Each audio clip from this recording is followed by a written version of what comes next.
paix, la miséricorde et les bénédictions de Dieu soient sur vous. Bonjour mes frères et sœurs téléspectateurs de la chaîne Lutteur des soupçons et bienvenue à vous avec un nouvel épisode concernant l'effondrement de l'économie française et le boycott des musulmans des produits français. Je vous ai présenté précédemment le ministère de l'Europe et des Affaires étrangères français en train de crier de ces appels de boycott. Et aujourd'hui, avec la volonté de Dieu, une bonne nouvelle pour que vous puissiez savoir ce que vous avez fait à cet état voyou et pour que vous soyez sûr qu'on est sur la bonne voie. Ainsi, savoir ces hypocrites qui découragent les gens au boycott en disant que ça n'aura aucun impact sur l'économie française. Ceci est le site Investing. Il affiche les performances des entreprises mondiales. Je vais vous laisser le lien du site sur la description pour les gens qui veulent suivre. Voilà la partie des entreprises françaises. Et vous voyez la chute claire des chiffres de ces entreprises. Faites attention, c'est normal qu'il y ait un impact négatif chez les grandes structures avec la pandémie du Covid-19. Ce sujet-là a fait une récession économique importante dans le monde entier. C'est pour cela que nous allons prendre en considération cela et voir seulement les performances de la dernière semaine chez quelques entreprises pour identifier l'impact du boycott. Voyons voir Total. Ceci est le graphe des performances de cette entreprise. Même leurs valeurs d'action sont en chute. Comme vous le voyez, à partir du 23 octobre, comment la baisse est claire depuis le début du boycott. Celui-là est de Carrefour, également en chute. Celui-ci concernant Orange, toujours pareil. Orange est une société française et le boycott de cette dernière va impacter négativement l'économie française. Vous pouvez migrer votre ligne de cet opérateur en gardant votre numéro. Visitez l'agence la plus proche de leurs concurrents et faites la migration avec la portabilité. Les dirigeants de cette entreprise maudiront Macron et son gouvernement et vont pas du tout les supporter dans les prochaines élections en France. Ça serait un bon message pour tout politicien en France ou autre que le prophète des musulmans est une ligne rouge et personne n'osera faire ce qu'a fait Macron dans le futur, vu qu'ils seront conscients de la réaction des musulmans s'ils le feront. Déjà, l'économie française souffre anormalement.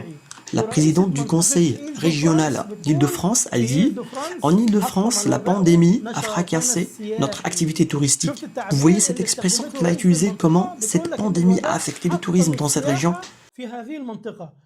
Ceci a été dit le 27 août passé, lorsque les cas ne dépassaient pas 280 000. Aujourd'hui, ce chiffre a dépassé 1 200 000.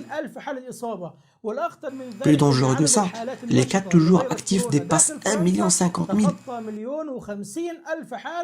Et maintenant, la France souffre à cause de cette pandémie et probablement dans les prochains jours, un confinement total sera appliqué en France et par conséquent, ce boycott des produits va engendrer une forte crise économique en France et laissant ce Macron chercher la solution dans cette liberté d'expression d'insulter le caractère sacré des musulmans. Ce sont des indicateurs du début d'impact des entreprises françaises et de l'économie française en général de cette opération du boycott. Parce que cette chute est absolument synchrone avec l'appel au boycott des produits français lancé par les musulmans. C'est pour cela que nous allons continuer dans cette voie. Et prochainement, avec la volonté de Dieu, la France va s'excuser. Et même après les excuses de cet état voyou, nous n'allons pas arrêter de boycotter leurs produits. On peut, à ce stade, exiger des conditions pour s'arrêter, comme par exemple, présenter une excuse officielle du gouvernement français envers tous les musulmans du monde entier, établir des lois criminalisant l'insulte au caractère sacré des musulmans. On peut conditionner comme on veut ce temps-là. Faites attention, il y a des gens qui essayent de minoriser le but et l'impact de ce boycott. Mais nous allons continuer avec la volonté de Dieu, un boycott total de tous les produits des entreprises françaises et des compagnies aériennes françaises. Vous voulez voyager? Vous pouvez prendre un autre billet de la même ligne, d'une autre compagnie hors celle française. Vous voulez acheter des aliments? Achetez des produits non français et hors marché français. Vous voulez changer de l'huile à votre voiture? Achetez quand vous voulez, mais pas celui de Total. Pareil si vous voulez mettre du carburant. Évitez les stations Total. Également, si vous voulez acheter de l'électroménager, évitez des produits français. Un boycott intégral. Comme vous le voyez, on commence à voir l'impact, louange à Dieu. Et nous n'allons permettre à personne de nous décourager. Partagez l'information sur le boycott partout et faites-le savoir aux gens qui ne sont pas encore au courant. Plus les participants à ce boycott deviennent nombreux, plus l'impact devient plus important. Et la paix, la miséricorde et les bénédictions de Dieu Tout-Puissant soient sur vous.